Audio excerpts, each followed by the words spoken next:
Hi guys, subukan ko lang pong i-video ito sa gabi kung anong pagkakaiba sa gabi at sa araw. Ito po ang balkone ko. Nung summer po, pinakita ko na po ito sa inyo.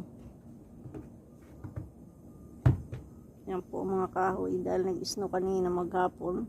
Well, not totally maghapon. Maybe 3 hours in the morning. Ngayon po nag-snow pa rin, kanina pa. Kaya lang, kunti lang. Yan po ang kahoy sa may likuran ko.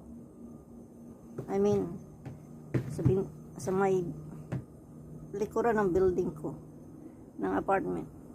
Ayan. Yung sasakyan dyan na pinark, puno na naman ng snow.